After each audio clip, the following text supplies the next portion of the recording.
BBA, BCA, BCom computer కోర్సులో 100% placement లభించే ఏకైక డిగ్రీ కాలేజ్ కూకట్పల్లిలోని I3 డిగ్రీ కాలేజ్ 8367215215. వాగర్థావివ సంపృక్తౌ వాగర్థ ప్రతిపత్తయే జగతః పితరౌ వందే పార్వతీ పరమేశ్వరౌ ఆదిత్యాయ చ సోమాయ మంగళాయ బుధాయ చ గురుశుక్ర శనిభ్యశ్చ రాహవే కేతవే నమః. శృంగేరి జగద్గురు పీఠాధిపతులకి కంచి పీఠాధిపతులకి నమస్కారములు తెలియజేసుకుంటూ కార్యక్రమాన్ని ప్రారంభిద్దాం. మే 1వ తారీఖు నుంచి 15వ తారీఖు వరకు 12 రాశుల్లో జన్మించినటువంటి వారికి ఏ విధంగా ఉండబోతుందో తెలుసుకునే ప్రయత్నం చేద్దాం. ముందుగా ఈ 12 రాశుల్లో జన్మించినటువంటి వారికి 1వ తారీఖు నుంచి 15వ తారీఖు వరకు ఏ రోజుల్లో ఆదాయం బాగుంటుంది, ఏ రోజుల్లో ఖర్చులు అధికంగా ఉంటాయి, ఏ రోజుల్లో మానసిక ప్రశాంతత లోపిస్తుంది, ఎప్పుడు ఎలాంటి నిర్ణయాలు తీసుకోవాలి అనేటువంటి విషయాల గురించి క్లుప్తంగా తెలియజేసుకునే ప్రయత్నం చేద్దాం. ఇక వీక్షించేటువంటి ప్రేక్షకులు కూడా గమనించాల్సిన అంశం ఏంటంటే, ప్రధానంగా గ్రహాలన్నీ కూడాను మారబోతున్నాయి ఈ మే మంత్లోనే. మే 14వ తారీఖు రోజున గురువు మిథున రాశిలోకి ప్రవేశం చేస్తున్నాడు. అలాగే కొన్ని పంచాంగాలలో 16వ తారీఖు మరియు కొన్ని పంచాంగాల్లో 18వ తారీఖు రోజున రాహువు మీనరాశి నుంచి కుంభరాశిలోకి, కేతువు కన్యా రాశి నుంచి సింహరాశిలోకి ప్రయాణం చేయడం జరుగుతుంది. కాబట్టి ప్రధానమైనటువంటి గ్రహాలు గురువు, రాహువు, కేతువు ఈ నెలలోనే మార్పు చెందబోతున్నారు. కాబట్టి దీని ప్రభావము భవిష్యత్తులో అనగా వచ్చే మే 15వ తారీఖు తర్వాత జరిగేటువంటి సంఘటనలకి మే 1వ తారీఖు నుంచే నాంది కాబోతుంటాయి. కాబట్టి ఈ మే 15 తర్వాత జరిగేటువంటి మార్పులకి 1వ తారీఖు నుంచే శ్రీకారం చుట్టబోతాయి. కాబట్టి గ్రహాలన్నీ కూడాను మార్పులు అనేటువంటివి ఉంటాయి. కాబట్టి జాగ్రత్తగా గమనించగలరు. ఇక మన గ్రహాల యొక్క స్థితిగతులు చూసుకున్నట్లయితే మేషంలో రవి, అలాగే వృషభంలో గురువు, కర్కాటకంలో కుజుడు, కన్యలో కేతువు, మీనంలో శుక్రుడు, బుధుడు, శని, రాహువు. బుధుడు 7వ తారీఖు నుంచి మేషరాశిలోకి ప్రవేశం చేస్తాడు. మే 1వ తారీఖు నుంచి 15వ తారీఖు వరకు వృశ్చిక రాశిలో జన్మించినటువంటి వారికి ఏ విధంగా ఉండబోతుందో తెలుసుకునే ప్రయత్నం చేద్దాం. ప్రధానంగా ఉద్యోగస్తులకి ఈ వృశ్చిక రాశి వారికి 29 మార్చి నుంచి శని ప్రభావం బయటపడిపోయింది. కాబట్టి అనుకూలమైనటువంటి సమయాలు, అనుకూలమైనటువంటి గ్రహస్థితి సంపూర్ణంగా ఉన్నటువంటి కారణం చేత అన్ని విషయాల్లో మీరు మంచి రాణింపును పొందుతారని చెప్పవచ్చు. ముఖ్యంగా నిరుద్యోగస్తులకి ఉద్యోగం లభించే అవకాశము ఈ 1వ తారీఖు నుంచి 15వ తారీఖు వరకు ఉంటుంది. కాబట్టి జాగ్రత్తగా ఆత్మవిశ్వాసంతో మీరు ప్రయత్నం చేసి ముందడుగు వేయండి. తప్పకుండా మీకు ఉద్యోగం లభిస్తుంది. ఇక ఆల్రెడీ ఉద్యోగం చేస్తున్న వాళ్ళైతే మంచి సంస్థల్లో ఉన్నత పదవిగా ఆలోచన చేసేటువంటి వ్యక్తులకి మంచి జరగబోతుంది.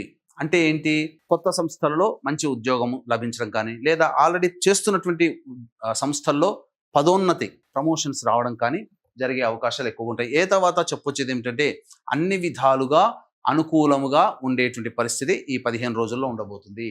ఇక గురువు 7వ స్థానంలో ఉన్నటువంటి కారణం చేత లగ్నాన్ని వీక్షించడం, అనగా రాశిని వీక్షించడం, ఈ కారణం చేత ఈ వృశ్చిక రాశి వారికి అనుకున్నటువంటి పనులన్నీ కూడాను పూర్తి చేసుకోవడానికి మిత్రుల సహకారాలు, లేకపోతే పెద్దల యొక్క సహాయ సహకారాలు లభించడం అన్ని విధాలుగా ఆనందదాయకంగా ఉంటుందని చెప్పవచ్చు. ఇక విద్యార్థులకైతే వాళ్ళు ఏ విధంగా ప్రిపేర్ అవుతారో, ఏదనుకొని ఏ ర్యాంకుని కాన్సన్ట్రేషన్ చేసుకొని ప్రిపేర్ అవుతారో ఆ ర్యాంకుకి దగ్గరలోనే ఉంటారు. అంటే ప్రయత్నము కాస్త కొద్దిగా గట్టిగా చేస్తే అనుకున్నటువంటి సాధించగలుగుతారు. విద్యార్థులకి సువర్ణ అవకాశాలు లభిస్తాయని చెప్పవచ్చు.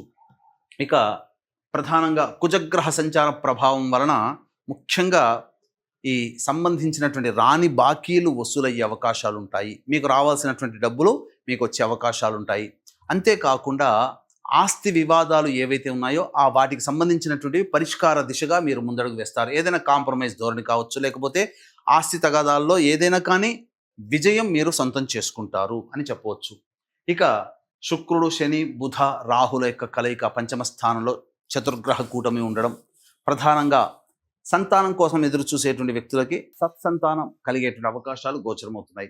అయితే ప్రధానంగా స్త్రీ సౌఖ్యము కలగబోతుంది ఈ వృశ్చిక రాశిలో జన్మించినటువంటి వారికి. అంటే ఏంటి స్త్రీ సౌఖ్యం అనగా, మీరు చేపట్టినటువంటి పనులు కావచ్చు, చేస్తున్నటువంటి పనులు కావచ్చు, మీ భార్యను, తల్లిగారు, చెల్లెలో, స్నేహితులు లేదా ఉద్యోగినిలో ఎవరో ఒకరు స్త్రీ రూపంలో మీ యొక్క సమస్యలకి పరిష్కారం లభించే విధంగా మీకు సహాయ సహకారాలు తోడ్పాటు అనేటువంటిది అందిస్తారని చెప్పవచ్చు. అన్ని విధాలుగా చూసుకుంటే వ్యాపారస్తులకి కూడా అనుకూలంగా ఉండబోతుంది.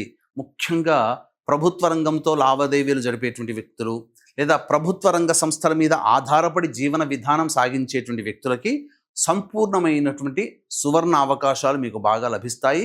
ప్రధానంగా టెండర్లు ఎదురు చూసేటువంటి వ్యక్తులకి వాళ్ళు వేసినటువంటి వ్యాపారస్తులు వేసినటువంటి టెండర్లు శాంక్షన్ కావడం, తద్వారా కొత్త కాంట్రాక్టులు లభించడం అనేటువంటిది లభిస్తాయి. ధనాదాయం చాలా చక్కగా ఉంటుంది. ఈ విధంగా 1వ తారీఖు నుంచి 15వ తారీఖు వరకు ఈ యొక్క వృశ్చిక రాశిలో జన్మించినటువంటి వారికి ఉండబోతుంది. ఇక వీక్షించేటువంటి ప్రేక్షకులకి గమనిక, మహావైశాఖి అనగా వైశాఖ పౌర్ణమి 12వ తారీఖు రోజున సముద్ర స్నానము చేయమని, ముఖ్యంగా పితృదేవతల అనుగ్రహాన్ని పొందమని మనకు శాస్త్రం చెప్పబడుతుంది. దీన్ని దృష్టిలో పెట్టుకుని తండ్రి వైపు 6 తరాలు, తల్లి వైపు 3 తరాల్లో దుర్మరణాలు పాలైనట్లయితే, అనగా road accident, fire accident, suicide attempt, నదిలో బావిలో పడి చనిపోవడం, ఇంట్లోంచి వెళ్ళిపోవడాలు, లివర్ ఫెయిల్యూర్, కిడ్నీ ఫెయిల్యూర్, క్యాన్సర్తో చనిపోవడము, పిండ ప్రదానాలు చేయలేకపోవడము, లేదా 60 సంవత్సరాల లోపల కుటుంబ సభ్యులు ఏ విధంగానైనా చనిపోయినా, ఇవన్నీ కూడా పితృదోషాలకే మనం చెప్పవచ్చు. కాబట్టి ఈ యొక్క పితృదోషాల నివారణార్థమై 12వ తారీఖు రోజున కార్యక్రమాలు జరిపించడం జరుగుతుంది. కాబట్టి 10వ తారీఖు లోపల ఎవరైనా రాదలిచినటువంటి వాళ్ళు, కార్యక్రమం చేయదలిచిన వాళ్ళు కార్యక్రమ తదనంతరం కాంటాక్ట్ చేసి పూర్తి వివరాలు తెలుసుకోవచ్చు. ఈ యొక్క దోషములు తొలగిపోతే మీరు అనుకున్నటువంటి పనులలో విజయాన్ని సాధిస్తారు. అన్నిటికంటే మించి చేపట్టినటువంటి ప్రతి పనిలో కూడాను ముందడుగు వేస్తారు. ధనాదాయం చాలా చక్కగా ఉంటుంది. ప్రశాంతకరమైన జీవితాన్ని పొందుతారు. ఏ పని చేసినా కలిసి రావట్లేదు అనేటువంటి వాళ్ళకి ఈ యొక్క దోష నివారణే పరిష్కారంగా చెప్పబడుతుంది. అయితే ఇప్పుడున్నటువంటి కాలంలో ప్రధానంగా ప్రతి దాంట్లో కూడా, ప్రతి వ్యాపారంలో కానీ, ప్రతి వృత్తిలో కానీ, ప్రతి ఉద్యోగంలో కానీ, ఎక్కడైనా కానీ మంచి చెడు ఉన్నట్టుగానే ఇప్పుడు ఈ యొక్క దోషాల పేరిట, అనగా మానవుడు ఉన్నటువంటివి 27 నక్షత్రాలు. ఆ 27 నక్షత్రాలలో 19 నక్షత్రాలలో జన్మిస్తే ఈ పితృశాపాలతో జన్మిస్తారు అని చెప్పి ఒక దుష్ప్రచారం మొదలు పెడుతున్నారు వ్యాపారాత్మక ధోరణితో. అంటే నక్షత్రంలో పుడితే నక్షత్ర జననం శాంతి చేయించుకునేది శాస్త్రం చెప్పబడింది. కానీ ఈ పితృశాపాలు, స్త్రీ శాపాలు, సర్పశాపాలు, దైవశాపాలు, గురు శాపాలు అనేటువంటి ఈ 5 శాపాలు అనేటువంటివి ఈ 19 నక్షత్రాల్లో పుడితేనే ఈ శాపాలు వస్తాయి అని చెప్పి ఒక దుష్ప్రచారం చేసి ఒక ప్రధానంగా శాస్త్రానికి మచ్చ తెస్తున్నారు. అటువంటి వాళ్ళు ఏంటంటే ప్రతి వ్యక్తులలో కూడా ఒక కుటుంబంలో నలుగురులో ఎవరో ఒకరు ఈ నక్షత్రాల్లో పుడతారు. అమ్మో ఈ శాపాలు మాకున్నాయి, మేము చేసుకోకపోతే మాకు విముక్తి కాదేమో అని ఒక భయభ్రాంతులకు గురై అవసరం ఉన్నా లేకపోయినా మనం ఈ యొక్క కార్యక్రమాన్ని చేసుకుంటున్నారు. అంటే ఉదాహరణకి ఒకప్పుడు స్కైలాబ్ పడిపోతుందనంటే అందరూ ఉన్న ఆస్తులన్నీ అమ్ముకొని ఎంజాయ్ చేశారు, కానీ ఎక్కడో సముద్రంలో పడ్డది. పూర్తిగా పేదవాళ్ళు అయిపోయారు చాలామంది మన భారతదేశంలో. అట్లాగే ఈ విధంగా జరగబోతుంది. కాబట్టి అటువంటి దుష్ప్రచారాలని నమ్మకండి వీక్షించేటువంటి ప్రేక్షకులకి. అంతేకాకుండా సహజంగా నిజాయితీగా చేయించదలిస్తే 3 నుంచి 4 గంటలు పడుతుంది ఇటువంటి శాప నివృత్తి కార్యక్రమాలు. కానీ ధనార్జనే ధ్యేయంగా 45 నిమిషాలు లేదా ఒక్క బ్రాహ్మణుని పెట్టి 45 నిమిషాలు, గంటలో ఈ కార్యక్రమాన్ని పూర్తి చేస్తున్నారు.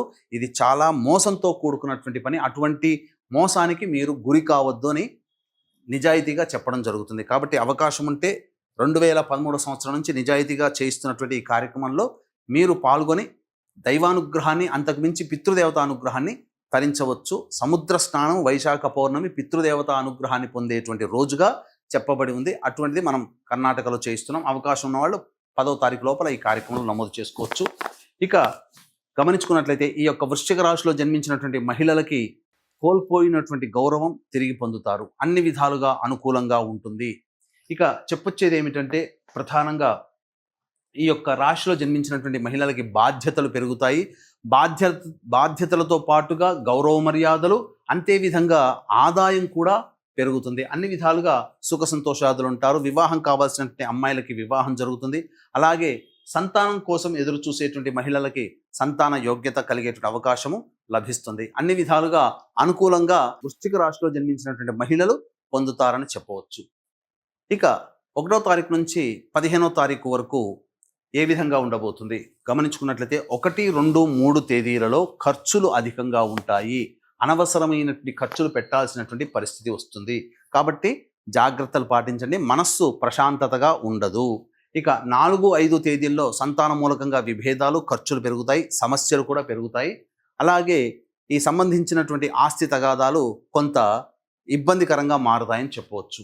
6, 7, 8, 9, 10 తారీఖుల్లో ఉన్నటువంటి వాళ్ళకి ఈ యొక్క 6, 7, 8, 9, 10 తారీఖుల్లో వృశ్చిక రాశిలో జన్మించినటువంటి వారికి అన్ని విధాలుగా అనుకూలంగా ఉంటుంది. రాని బాకీలు వసూలవుతాయి.